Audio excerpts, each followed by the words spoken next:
તમે જોવો છો કે આપણું જે રેસ્ટોરન્ટમાં મળે તેવું જ એકદમ પરફેક્ટ ઊંધિયું બની અને તૈયાર છે.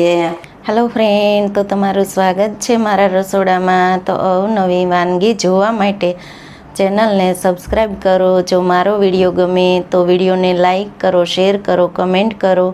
બાજુમાં રહેલ બેલ આઇકનને દબાવો, તેથી નોટિફિકેશન તમને રોજ મળતું રહે.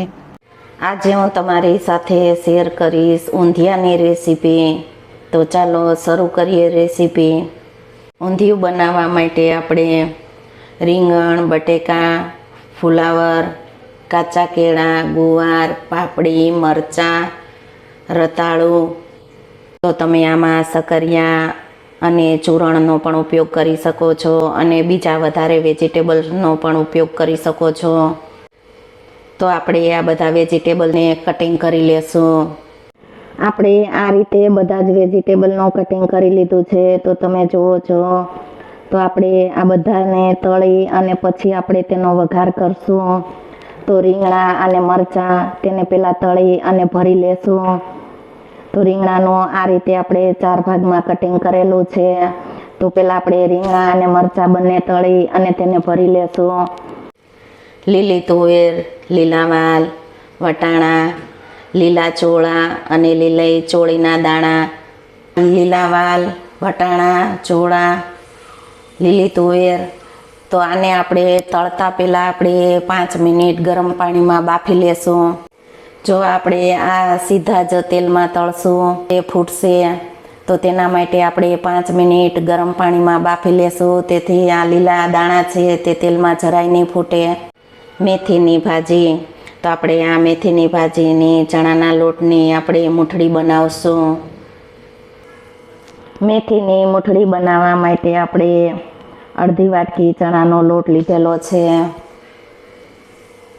લોટમાં આપણે 1 ચમચો તેલનું મોણ દઈશું. લોટમાં તેલનું મોણ દઈ અને લોટને આપણે શેકી લેશું. મીડિયમ ગેસની ફ્લેમ ઉપર લોટને આપણે 3 થી 4 મિનિટ શેકી લેશું. લોટનો આપણે શેકીનો ઉપયોગ કરશું તો મેથીની મૂઠડી એકદમ પોચી બનશે. તમારે લોટને શેકીનો ઉપયોગ ન કરવો હોય તો તમે કાચા લોટનો પણ ઉપયોગ કરી શકો છો. લોટ આપણો સારી રીતે શેકાઈ ગયો છે. તો આપણે ગેસને બંધ કરી દઈશું.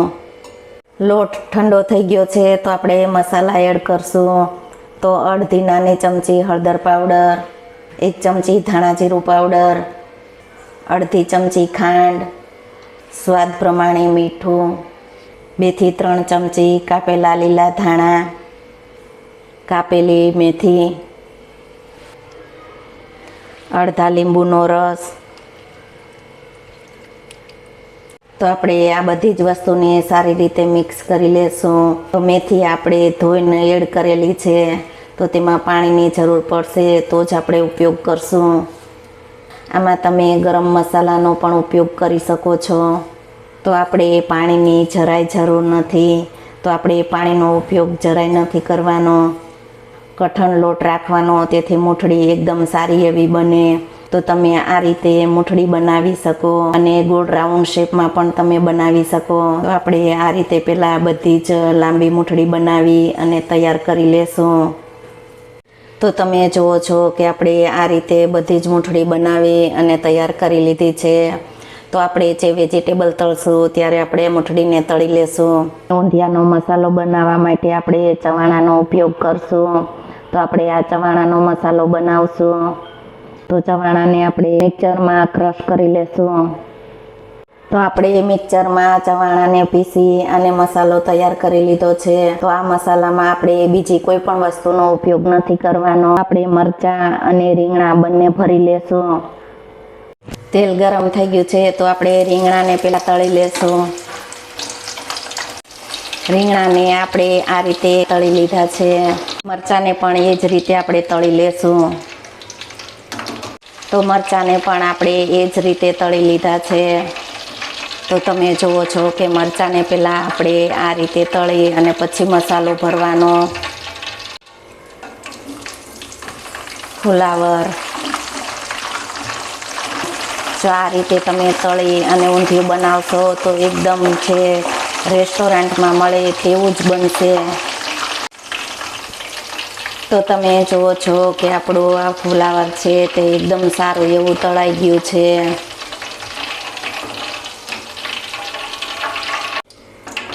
કેળા, તો આપણે કેળા પણ એકદમ સારા એવા તળાઈ ગયા છે. તો આપણે બધા જ વેજીટેબલને મીડિયમ ગેસની ફ્લેમ ઉપર તળવાના. જો હાઈ ગેસની ફ્લેમ ઉપર તળશો તો ઉપરથી બ્રાઉન થઈ જશે અને અંદર કાચા રહેશે. બટેકા, તો આપણે બધા જ વેજીટેબલનો તળીનો ઉપયોગ કરવાનો છે, તો તેના માટે આ રીતે આપણે મોટું કટિંગ કરેલું છે. બટેકા સારી રીતે તળાઈ ગયા છે, તો તમે જોઈ શકો છો. તો આપણે આ રીતે બધા જ વેજીટેબલને અલગ અલગ તળવાના. તો તમે જુઓ છો કે આપણે બટેકા પણ એકદમ સારી રીતે તળાઈ ગયા છે. ગુવારને આપણે 2 જ મિનિટ તળાવવા દેશું. ગુવાર સારો એવો તળાઈ ગયો છે. તો તમે જુઓ છો કે ગુવાર પણ એકદમ સારી રીતે તળાઈ ગયો છે. પાપડી, મેથીની મૂઠડી બનાવેલી, તેને પણ આપણે તળી લેશું, તળીનો ઉપયોગ કરશું.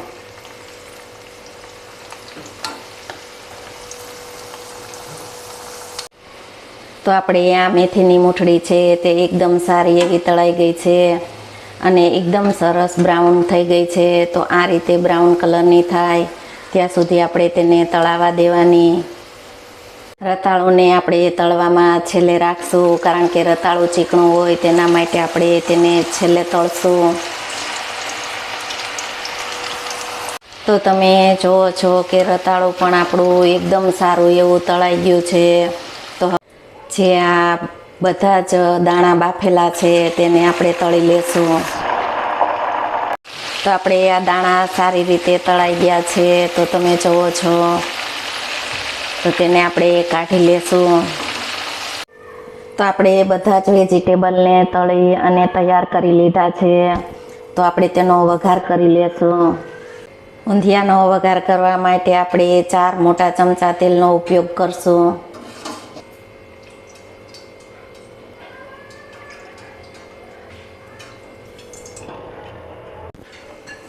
તેલ ગરમ થઈ ગયું છે.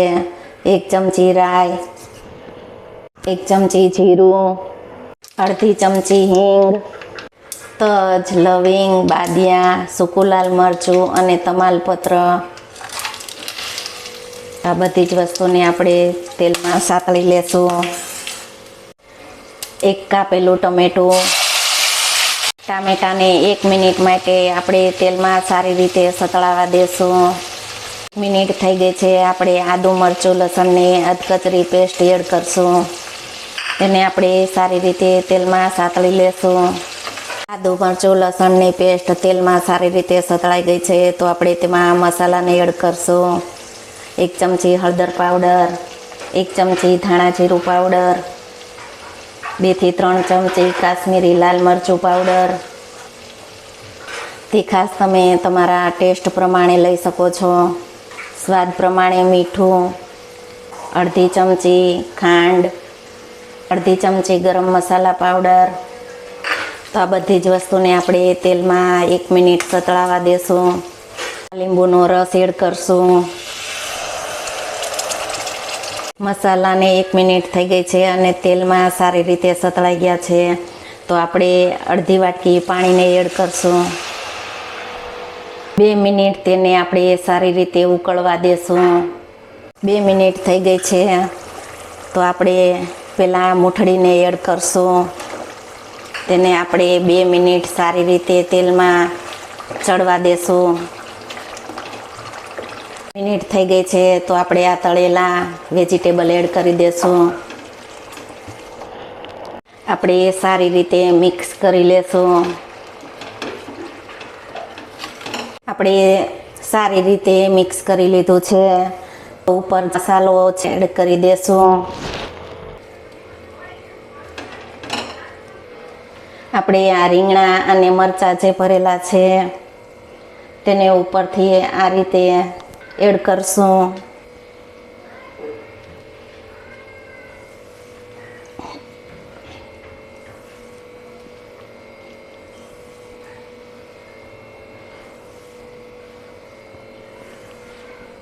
આ ઊંધિયાને આપણે 2 મિનિટ ઢાંકી અને બફાવા દેશું.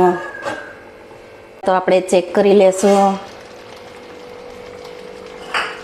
ઉપરથી આપણે લીલું લસણને એડ કરશું, લીલા ધાણા. તો આપણે સારી રીતે મિક્સ કરી લેશું.